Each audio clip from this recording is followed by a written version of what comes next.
In this video, we'll take a closer look at working with string variables. We'll look at declaring fixed length as well as variable length strings, and we'll also look at a couple of VBA string functions.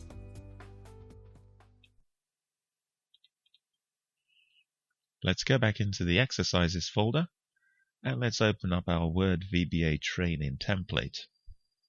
Right click and open, and then let's go into the Developer tab and Visual Basic. If your Section 3 module is not still open, just double click to open it up. And let's scroll to the bottom and create a new macro. So we're now in 0303 macro A, and let's call it strings. Let's now switch across to procedure view. Just at the bottom here, if you click on the procedure view icon, in procedure view you only see one macro at a time. To access other macros, just go to the top right to the procedure drop down menu and you can switch back to any of the other macros.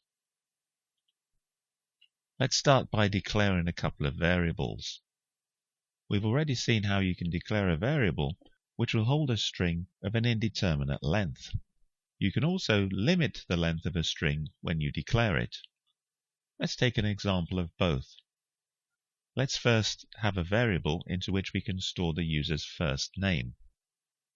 So dim str first name as string. So here there's no upper limit on the length of the string. Now let's say we want to ask the user to choose a username and that it's got to have a limit of 10 characters with no spaces. So dim str username as string, and to limit the length we simply use an asterisk followed by the number of characters, so asterisk 10. Let's now use the input box function to populate these two variables. So we're dealing here with data variables, so the keyword would be let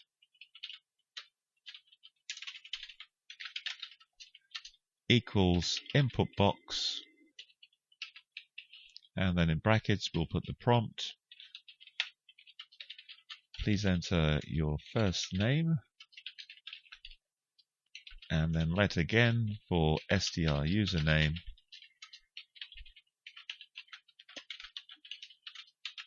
Please choose a username. Let's now insert a breakpoint on the n subline. So all our code will execute, and just before the end sub we'll go into break mode so we can have a look at the variables. So we run, I'll enter grant, click OK, and then as a username let's enter red hippo, and let's go over the limit. So hippopotamus. So when we click OK, if we look at str first name, no problem, it's what was entered. When we look at str username, it's chopped off what was entered, and we've only got effectively the first 10 characters.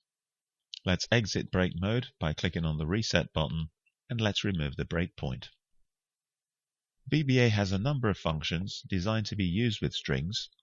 Let's just take a look at a couple of them, and I'm sure we'll encounter several more during the training course. Let's say that we actually need to have str username completely in uppercase and with no spaces. So the statement we have so far gives us whatever value is entered by the user. To remove spaces from whatever they enter, we can use the replace function.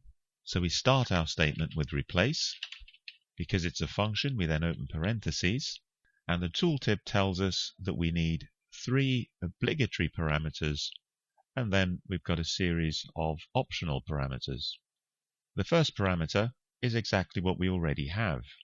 That's to say the string inside of which we'll be searching. So we can put a comma and move on to the next parameter, find, which is the string that we're searching for. And this is a space. Obviously, because it's a string, it goes in quotes. The third parameter is what we're replacing it with. And because we're replacing it with nothing, but still with a string, we simply put quotation marks, open and close, but with nothing between them. And that ends our function. So far, we have a statement which gives us whatever the user enters minus any spaces that they put in. We can now wrap a second function around what we've got so far to give us an uppercase version of this string. Again, the function goes at the start, and it's uCase. And then we put the statement that we have so far in parentheses after the name of the function. Let's test the macro. So I'm going to reinstate our breakpoint and run.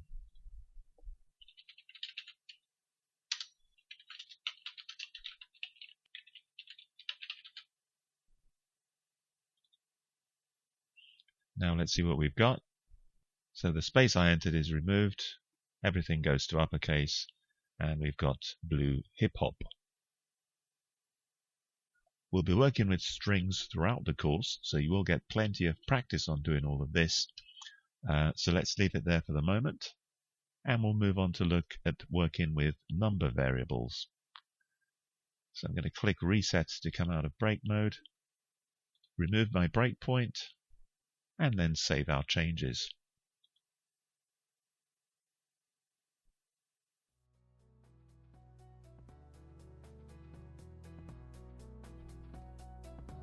To declare a string variable of indeterminate length, use the syntax dim str variable as string. To declare a string variable whose length is fixed, use the syntax dim str variable as string star x, where x is the number of characters allowed. VBA contains a number of functions for manipulating the contents of strings.